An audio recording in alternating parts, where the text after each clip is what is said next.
I'd like to start with the satellite broadcast of this webcast that we have in New York City from Deborah Freeman. Deborah, are you there? Yes, I'm here, Harley. Okay, go ahead. Can you hear me okay? Okay. Well, first, I'd like to thank Lynn for that presentation on behalf of everyone here. I also should mention that although this meeting is being conducted in New York, we here in New York are hooked up to 4 or 5 other locales. And the group here represents a combination of historians, economists, a couple of journalists who somehow managed to get in here, and other people. Also, Lynn, I should tell you in advance that some of the questions, and there really are a pile of them, some of these questions overlap each other, but they kind of are addressing different aspects of the same issue that people here are grappling with. To start with, I'm going to start with a question that comes from our friends out on the West Coast, and the question is as follows. It says, Mr. LaRouche, as you probably remember from the last webcast, some of us who are working on policy for the administration were extremely frustrated because we felt that the administration was directing itself toward fiscal bailouts and really not toward addressing the fundamental problems in the economy. But we decided to hang in there because of assurances, number one, by the administration that they would get around to the questions of economic infrastructure and related things, but also because we felt that it was necessary that these policies, that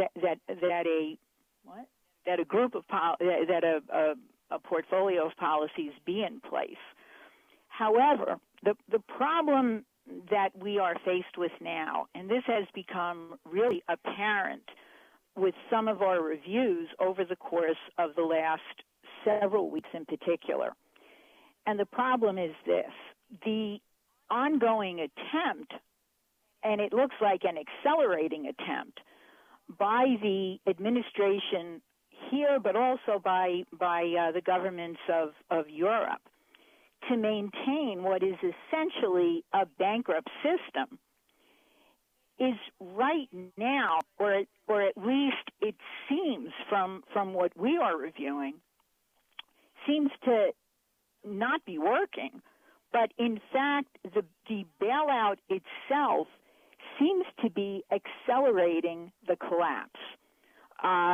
And we say this because what we are looking at is, on the one hand, an increase of the bailout policy, and on the other hand, accelerating rates of unemployment, of shutdown of productive capacity, and other related aspects of the economy. So that it would seem that it's not a question of the administration saying, well, we're going to deal with this fiscal problem here, and then we'll get around to dealing with the economy.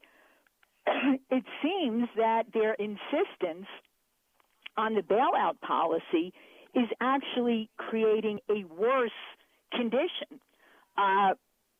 Is this just coincidental, or does one feed the other, in your view? And we're asking this particularly in reference to your triple curve function. Well, what you've got is you've got to look at the behavioral economists, the behavioral psychologists. What they're doing is they're saying, we're going to solve this problem by management. So give us time. In other words, what we're going to do is we're going to brainwash the population. And give us time to brainwash the population into accepting the kinds of conditions that we intend to create. At the same time, they're trying to save the afterbirth and kill the baby. That's the effect of doing that. So, but you have to see the element of malice.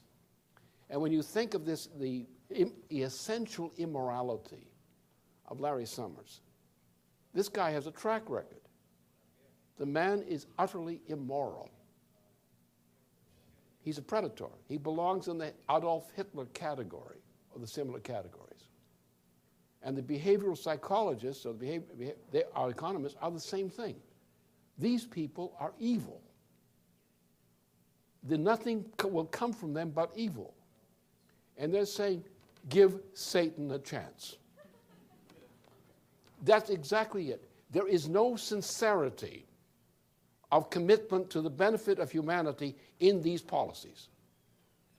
The President of the United States is as if in the hand of Satan at this time, and that we have to think about freeing him from the grip of Satan. That's what it amounts to. Satan may not be here, but Larry Summers is a good approximation.